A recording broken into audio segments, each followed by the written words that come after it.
ሰላም ሰላም የ12ኛ ክፍል ተማሪዎች ወደ ቻናሌ እንኳን በደህና መጣችሁ። እስኪ ራሳችሁን ጠይቁ። ይህን ሁሉ ዓመት የደከምኩበት ብሔራዊ ፈተና ሊደርስ ሳምንት ብቻ ቀረው። አሁን ምን ላድርግ? መጽሐፍ ልግለጥ ወይስ ማጠቃላይ ላንብብ? ጭንቀቱንስ እንዴት ይውጣልኝ እያላችሁ እየተጨነቃችሁ ነው? አይዟችሁ። ዛሬ እዚህ የተገኘሁት ይህንን የመጨረሻ ሳምንት ወደ ስኬት መቀየሪያ ወርቃማ ስልት ልነግራችሁ። ይህ ሳምንት ማለፍ የምትችሉበት ሳይሆን ከፍተኛ ውጤት የምታመጡበት ሳምንት ነው። ወይም ደግሞ በተቃራኒው ባልተገባ ጭንቀት ውጤታችሁን ሊቀንስ የሚችል እጅግ ወሳኝ ጊዜ ነው። ዛሬ ከፈተና በፊት ባለው በዚህ ሳምንት ማወቅና ማድረግ ያለባችሁን ሁሉንም ነገሮች በዝርዝር እናያለን። ከመጀመራችን በፊት ይህ ቪዲዮ ለብዙ ጓደኞቻችሁ እንዲደርስና እንዲያግዛቸው አሁኑኑ ላይክ አድርጉ። ለቻናሉ አዲስ ከሆናችሁ ደግሞ ሰብስክራይብ በማድረግ ቤተሰብ ሁኑ። እስከ መጨረሻው አብራችሁኝ ቆዩ።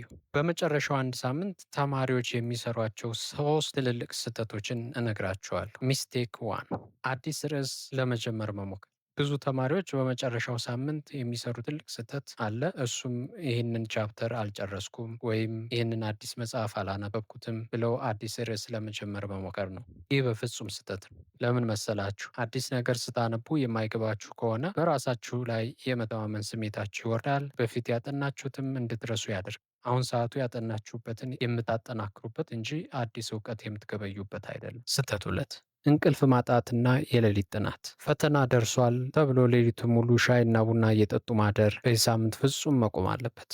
አንጎላችን ያጠናውን ነገር መዝግቦ የሚያስቀምጠውና በፈተና ቀን መልሶ የሚያስታውሰው በቂ እንቅልፍ ሲያገኝ ብቻ ነው። በቂ እንቅልፍ ካላገኛችሁ ፈተና ክፍል ላይ አውቀዋለሁ ግን ጠፋብኝ የሚለው ስሜት ያጋጥማችኋል ማለት ነው። ስለዚህ እንቅልፍ አጥቶ ማጥናት በፍጹም ልታቆሙ ይገባል ማለት ነው። ሚስቴክ 3፣ ለአሉታዊ ወይም ደግሞ ኔጌቲቭ ጓደኞች ጋር ማውራት ነው። ይህም ፈተናው ሊከብድ ነው አሉ፣ ዘንድሮ ማለፍ አይቻልም የሚሉ ወሬዎችን የሚያወሩ ፍርሃትና ጭንቀት የሚረጩ ጓደኞችን በዚህ ሳምንት ሚዩት ማድረግ አለባችሁ። ስልካችሁን ለጊዜው አጥፉ ወይም ከሶሻል ሚዲያ ቲክቶክ እና ቴሌግራም ከመሳሰሉት ራቁ። አሁን የሚጠቅማችሁ ሰላምና በራስ መተማመን ብቻ ነው። እሺ፣ አሁን ደግሞ በየቀኑ በቀሩት 7 ቀናት በየቀኑ ምን ማድረግ እንዳለብን ተግባራዊ እቅድ እናውጣ። ከቀን 1 እስከ 3 የማጠቃለያና የክለሳ ቀናት ሊሆኑ ይችላሉ። በእነዚህ ቀናት ከዚህ በፊት ያወጣችኋቸውን አጫጭር ማጠቃለያዎች ወይም ሾርት ኖቶች እና ፎርሙላዎች ብቻ ከልሱ።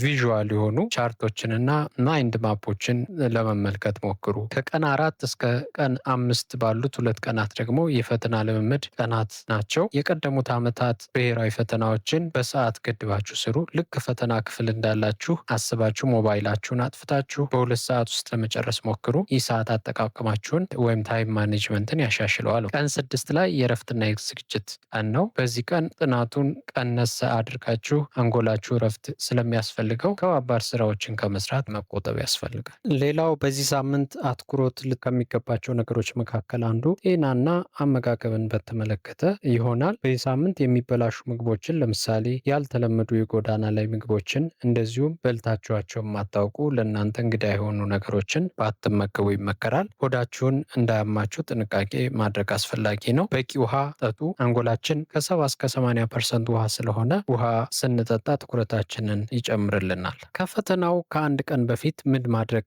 ይገባናል? ይህም 7ኛው ቀን ነው ማለት ነው። አሁን ፈተናው እንደነገ ከሆነ ዛሬ ምን ማድረግ ያስፈልገናል? ምንም አይነት አዲስ ጥናት ማጥናት አያስፈልገንም። በዚህ ቀን ልናደርገው የሚገባው ነገር የአእምሮና የቁሳቁስ ዝግጅት ማድረግ ብቻ ነው። እነዚህም አንደኛ ማቴሪያሎችን ማዘጋጀት፣ የመግቢያ ካርዳችሁን ወይም አድሚሽን ካርድን፣ መታወቂያን፣ እርሳስ፣ ላጲስና መቅረጫን በአንድ ላይ ማስቀመጥ አትርሱ። በፈተና ቀን ጧት መዋከብ ወይም ደግሞ መረበሽ የለባችሁ።